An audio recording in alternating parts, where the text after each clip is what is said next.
What happens when one of Hollywood's most legendary actors walks into a lion's den disguised as a talk show? You're about to witness one of the most uncomfortable, explosive moments in daytime television history. Harrison Ford. Yes, the Harrison Ford, the man who gave us Han Solo, Indiana Jones, and more iconic characters than most actors could dream of, walked onto The View expecting a standard promotional interview. Instead, what he got was a verbal ambush. And what we got was a moment so raw, so tense. It left millions speechless. But before we break down this jaw-dropping exchange, hit that subscribe button and let me know in the comments, was Ford justified in what he did, or did it go too far? The studio was buzzing that morning. Bright lights, A-list guest. The energy felt electric. Ford settled into his seat, calm and composed, expecting the usual polite questions.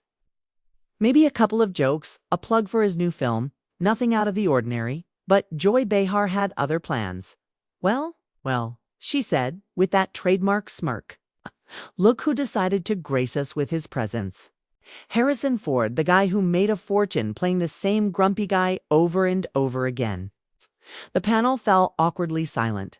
Ford didn't flinch, not at first. But you could see the flicker in his eyes, the one that says, "Okay, that's how this is going to go." He smiled politely.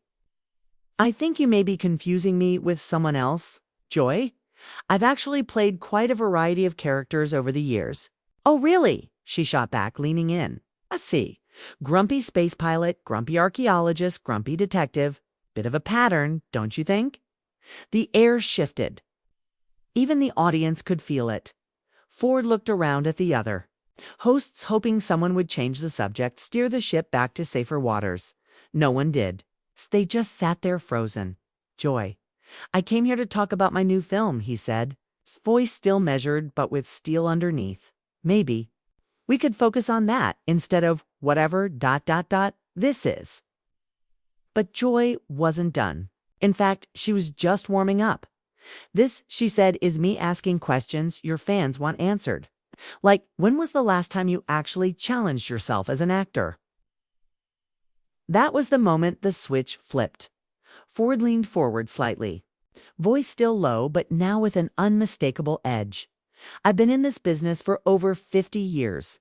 I've worked with legends, told stories that inspired millions, and played everything from presidents to carpenters. I don't need to justify my career to someone who spends her mornings throwing shade at people who actually create things." Joy's cheeks flushed. "Oh, so now I'm just a gossip, huh?" "If the shoe fits," Ford replied. That's when things really went nuclear. "Sit down, Harrison," Joy snapped. "You don't get to intimidate me just because you're in a couple of box office hits. This is my show." He stood, calm, firm, a storm behind his eyes. "Your show," he repeated quietly. "This is a stage. You sit in a chair and throw rocks at people doing real work. You don't build, you tear down. And frankly, I've seen more substance in a cereal box than what passes for conversation on this couch." The audience gasped. Joy shot up from her chair too, face red, voice shaking with fury. "You think you're better than everyone else just because you made a few movies? Let me tell you something, Mr. Ford. Your best days are behind you. And everyone knows it." Silence. Ford's jaw tightened. You could feel the insult hit him. And then that quiet, dangerous voice returned. "My best days are behind me." He echoed, "Let's talk about yours. Were they when your stand-up comedy bombed? Or maybe when you figured out the only way to stay relevant was by trashing people who still matter?" Joy opened her mouth. Nothing came out. "You want to know the truth?" he continued, eyes locked on hers. "You're not controversial. You're not insightful. You're just mean. And people are starting to see it." The other hosts looked like they wanted to disappear into their seats. Whoopi opened her mouth to jump in. Ford and Joy both turned and glared at her, and she immediately backed down. "You think you can psychoanalyze me?" Joy finally hissed. Ford didn't blink. I don't need to. It's all right there. Happy people don't do what you do. Joy's voice cracked. You arrogant has-been, Ford laughed, but there was no humor in it. Joy, I made more last year than you'll make in your entire career. My movies still play in theaters around the world. You're sitting here clinging to a panel show that peaked years ago. If I'm a has-been, what does that make you? A never was. Gasps again. A woman in the front row covered her mouth in shock. You think money is everything? Joy barked. You think just because you got lucky with a few roles, you're untouchable? Lucky, Ford roared. Lady, I was building houses and driving trucks before I ever stepped foot on a sound stage. I earned every damn thing I have. You got lucky someone thought your bitterness could be marketed. Joy was trembling now, but she wasn't backing down. At least I don't phone it in, she snapped. At least I show up and actually try to do something real. Ford leaned in closer. Try. Look around this studio, Joy. You call this trying? You sit here every day passing judgment on people who have done more with their lives than you ever will. And you do it with a smug grin like you're doing the world a favor. She stood too. Now, the two of them locked in a standoff that felt like a high noon duel in a Western. Get out, she whispered. Get out of my studio. Ford didn't move. This isn't your studio, he said coldly.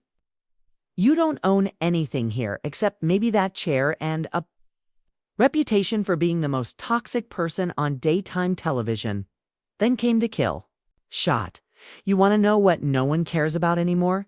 Joy, bitterness, cruelty, washed-up comedians with nothing to say. And no one cares about your opinion of me. Joy tried to respond, but he raised a hand, and to everyone's shock, she stopped. I'm not finished, he said. You asked when I last challenged myself? Let me ask you, when was the last time you challenged yourself to be kind, to be generous, to be better? The room was dead silent. Even the cameras seemed to pause. Joy's hands trembled. Her voice finally cracked. You sanctimonious hypocrite. Ford just looked at her, almost sad. No, Joy, he said. Just. Someone who's tired of pretending bullies like you deserve a platform. And with that, Harrison Ford turned and walked off set, leaving behind scorched earth, stunned hosts, and a live audience that had just witnessed history. Let me know in the comments, whose side are you on? Was Harrison Ford out of line?